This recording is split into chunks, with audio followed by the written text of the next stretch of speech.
evening and welcome to this edition of News Leader. Today is Tuesday, August the 30th, 2022. I'm Andrew Todd. In tonight's news, the Tullahoma Wildcats lost the coffee pot game this past weekend.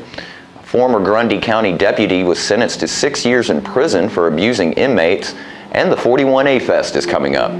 We'll have all these stories and more on tonight's News Leader. Hi there, this is Terry Stroop, Stroop's Accurate Refrigeration. Summer's about to wind down, fall's right around the corner. It's time to get signed up for your fall maintenance checks, and let's get out and support our local high school football this year. Let's go, Cats!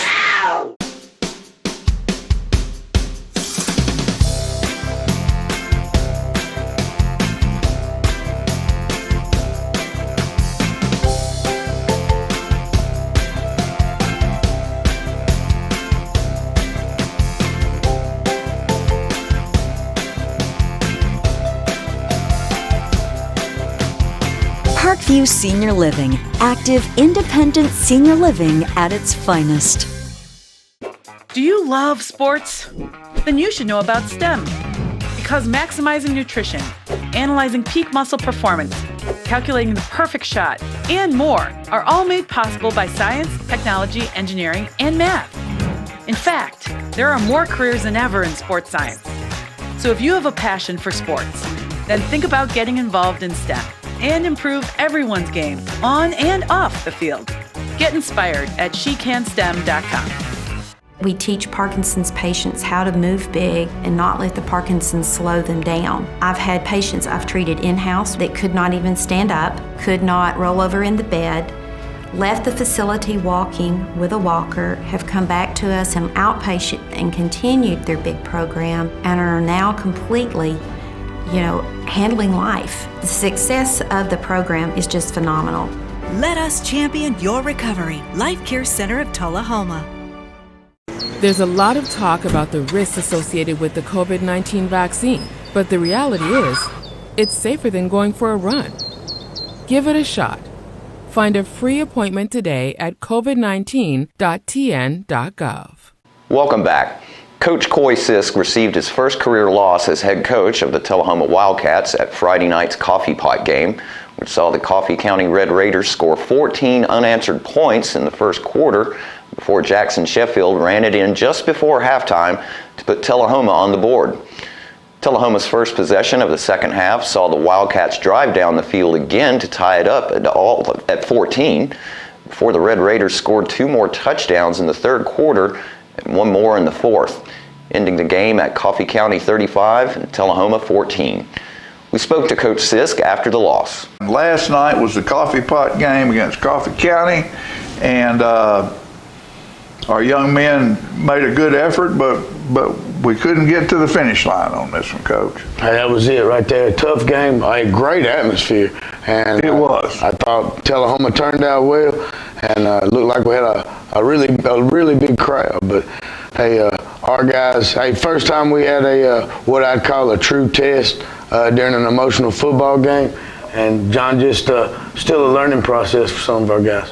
Well, as I was telling you earlier, it looked like to me, and I'm no pundit or anything like that, but they looked more physically mature than us. They, I don't know how many seniors they had, but it looked like they were pretty senior laden probably on that team, and they looked a little bit bigger and stronger, and well, that's going to come with. And we got a young team. That's it. Like I said, first time really having to go in there and try to battle against a group. Yeah. And hey, some good things happened throughout the ball game, and some bad things that we're going to work on. Magic on those boys at halftime, because they came out and they were fired up, went right down the field and scored, tied that ball game up. And I thought that effort was outstanding, because they were looking a little like they just didn't know exactly where they were right there at the end of the second half, first half. Mm-hmm. And when they came back out, you had those boys in the trenches going to work. Well, I mean, hey, there at the end of the first half, hey, had to do a little clock management right there, made a decision. All right, hey, not to kick it. Hey, to go ahead and try to get some points, John. Hey, and Jackson's able to stick it in. Yeah. Hey, so that gives you, going in knowing we're going to get the football to start the second half. And what we really try to do is, hey, go in and tell our guys to set the tempo for the second half. And they did. And hey, come out and get a good start. Just some corrections we got to get taken care of and able to prolong other drives. Yeah. And how did all that rivalry stuff turn out? Well, I mean, the rivalry series was neat. Zane Hoff was our scholar athlete. Good for him. Zane's doing an amazing job right there. Hey, he gets it done in the classroom and on the field. And like you said, John, just the atmosphere, the amount of people that were there, what it was like. Hey, even though the game didn't turn out the way we wanted it, you still get a chance to have some camaraderie, hey, catch up, talk to people, and like I said, it was really nice.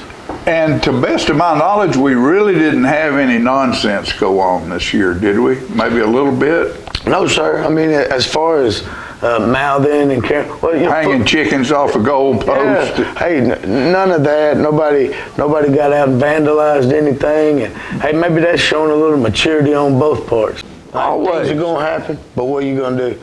Hey, are you gonna learn from the mistake? Hey, teach others from the mistake, or let the mistake kill you? And hey, we're not gonna let any mistakes kill us right now. We're gonna learn from them. Hey, we're gonna get better. What did old Rocky say when he was down there and he had his hand like this and he said, "It's not about how many times you get knocked down, it's about how many times you get up." You said it right there. You said it. You just keep on getting up, and life is about that, folks. So just, you're gonna get knocked down. Take this right here as a learning experience for these kids.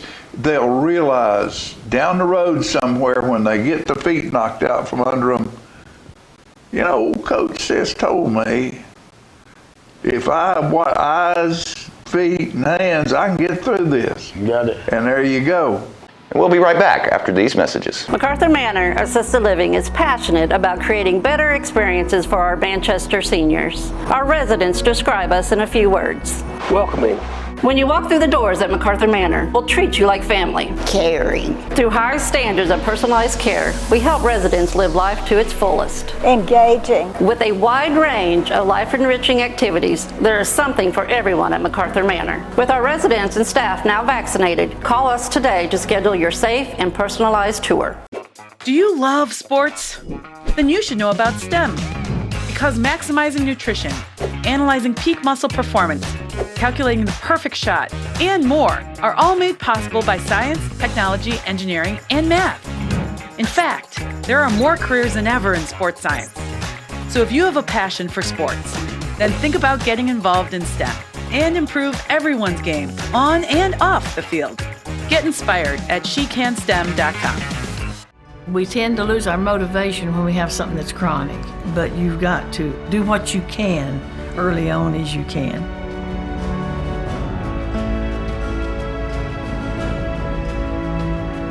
After I'd exercise like that, I would have a lot of energy to do housework or whatever I needed. Well, I would recommend it highly to anyone at any degree of Parkinson. Let us champion your recovery. Life Care Center of Tullahoma. The Bookshelf in Tullahoma is the fundraising arm of the Coffee County Literacy Council. Since 1988, the Literacy Council's goal and purpose has been to support and promote adult basic education in Coffee County. We enable individuals to complete their high school equivalency exam, which helps them get better jobs or continue into higher education. The Bookshelf at 114 Southwest Atlantic Street in Tullahoma is where we sell used books, which are donated to us by the community. Come see us, bring your books to donate, and join us as you find every genre of books that you can imagine.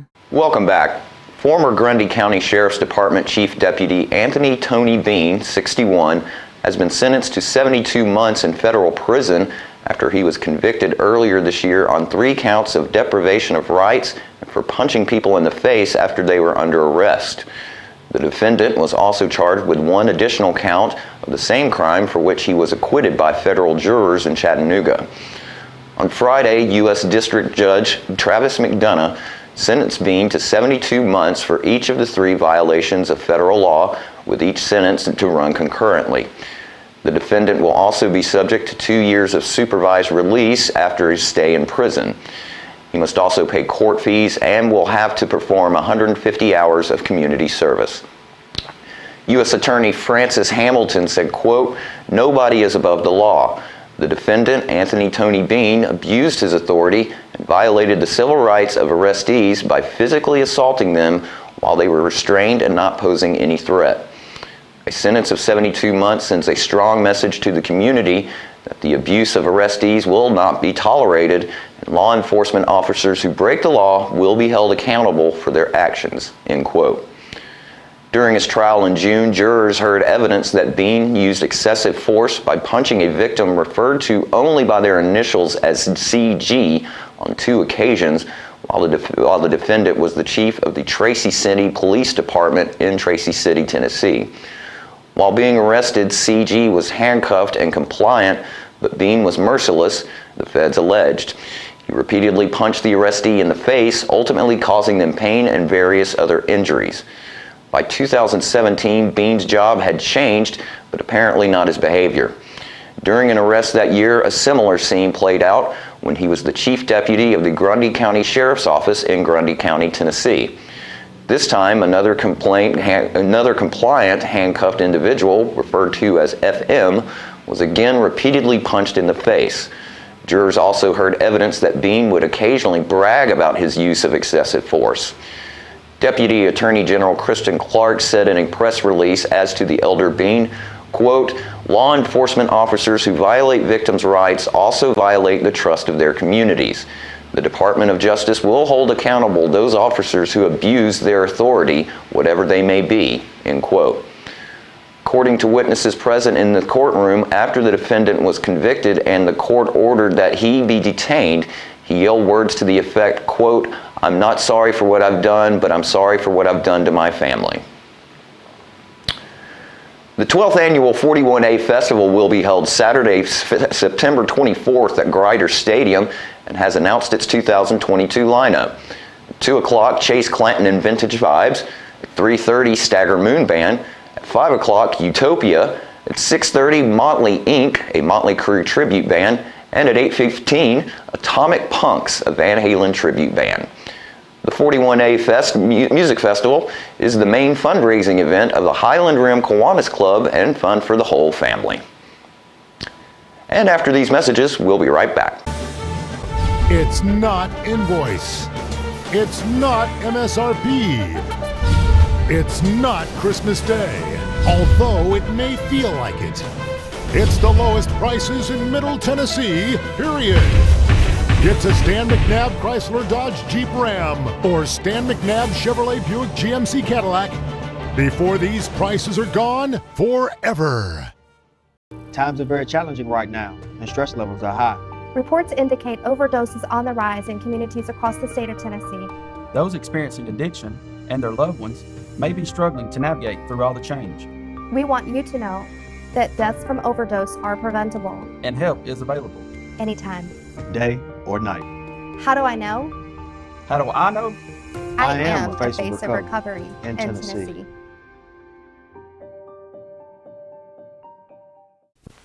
He's a little bit of you, he's a little bit of me. He's the trash along the roadside of Tennessee. He's the garbage that we find. He's the dream we left behind. Lord, there ain't no lower class than Tennessee trash. A throwaway bottle or pop-top can may not seem much to a traveling man, but a little bit of litter goes a long, long way. Rolling and growing, getting bigger every day. Tennessee trash messing up the highways. Tennessee trash junking up the byways. Lord, there ain't no lower class than Tennessee trash. Lord, there ain't no lower class than Tennessee trash. We have met the enemy, and he is us. Welcome back. In this video prepared by the Tennessee Wildlife Resources Agency, rangers show the benefits of burning for habitat management.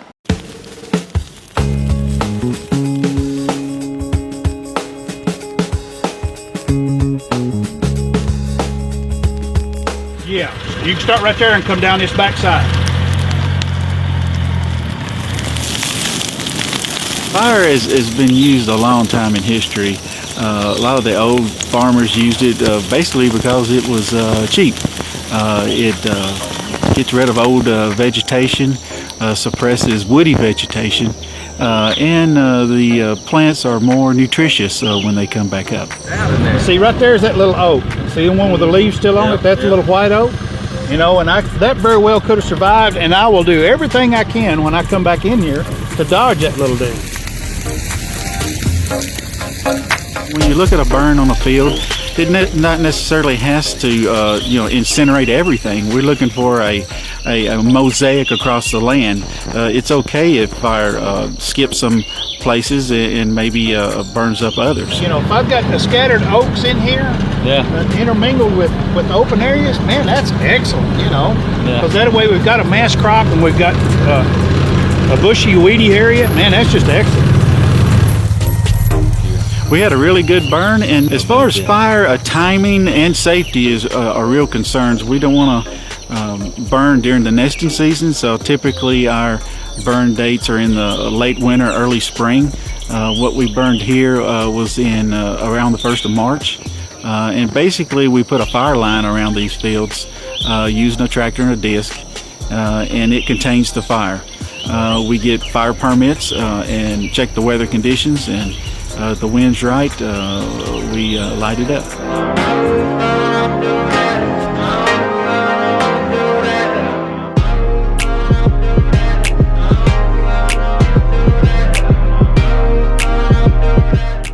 Today is the 3rd day of March. Fire, if it's done at the right time, will give you a good kill. It will set back succession basically to the ground. Anytime you burn, you may think you're burning all the vegetation. You're burning all the above ground vegetation, but there's a seed bank in every soil of it. A lot of people think, well, that's going to be empty ground forever. That couldn't be further from the truth. Here in the next, I say 30 to 45 days, we're going to have green up. And in that area, there are going to be seeds that are going to jump out of that. The area we're burning now, depending on how good a burn we get, I may not burn it again for another 3 years. So, and that's the whole idea. You don't want to burn all your habitat, but spot it. That way you've got different levels of succession all at the same time. What we're looking at here is a lot of bodock trees. Those are really thorny individuals, bad for a tractor tire. But by providing a slow creeping fire through here, it killed practically every one of them. Providing this fire line, creating a fire that slowly creeps through there, typically in early spring, outside of nesting season. But as that sap comes up through these smaller saplings, that's the best time to kill them.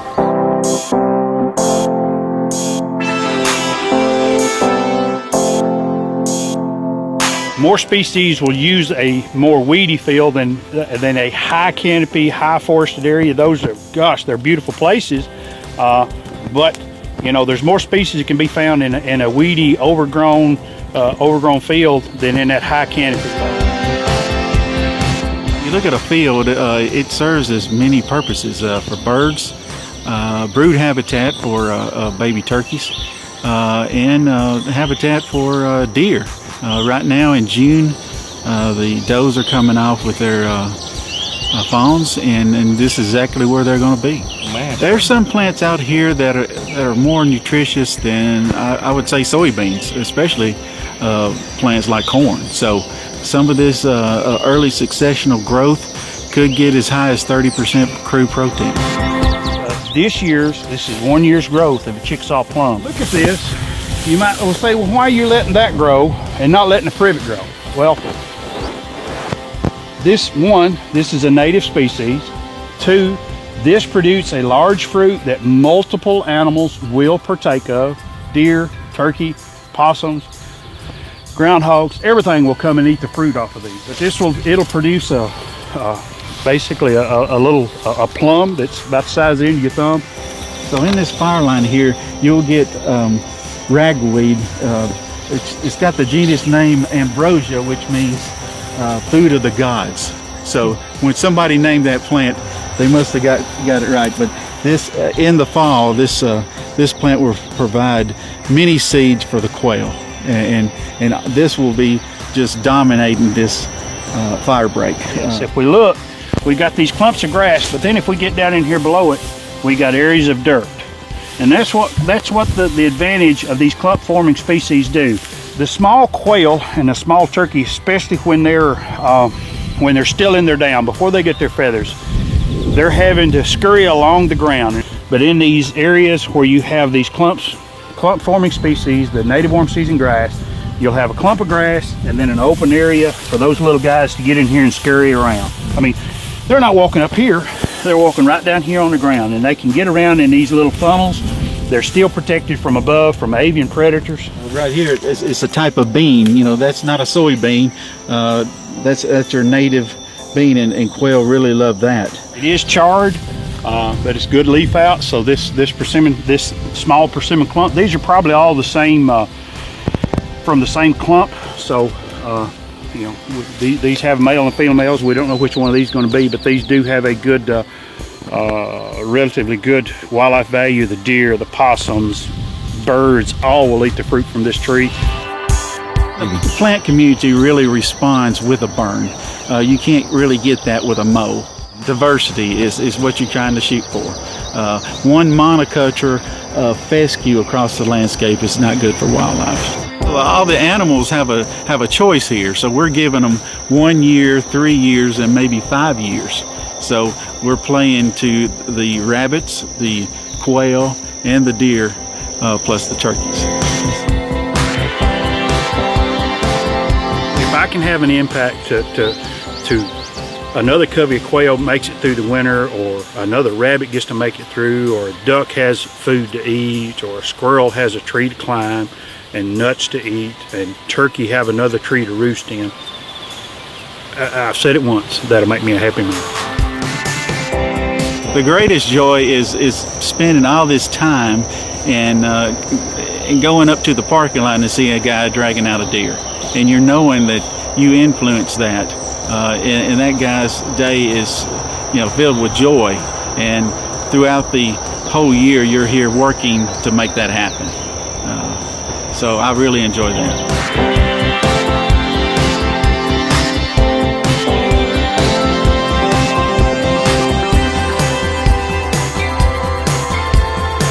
We'll be right back with more news after these messages. Here at Barkview Senior Living, they're human friendly. That's why I love it here, and so does my senior human. When they want a bite, they get chef prepared meals, and so do I. Movies in the theater, day trips, walks on the trail, and other senior humans to play with. The grass and the grounds are exquisite. It's everything my human needs to be healthy and active. Parkview, Parkview Senior Living, for your dog's best friend, you. To be honest, I was skeptical about getting the COVID-19 vaccine. I checked what the CDC says and spoke with my doctor about the potential side effects. It definitely made me much less anxious. She told me if I have some arm pain or feel tired, that's completely normal as my body builds a defense to the virus. I was willing to take the vaccine to protect me, my family, and my friends. Join the millions of Tennesseans who have decided to give COVID-19 vaccines a shot. Visit covid19.tn.gov to find an appointment today.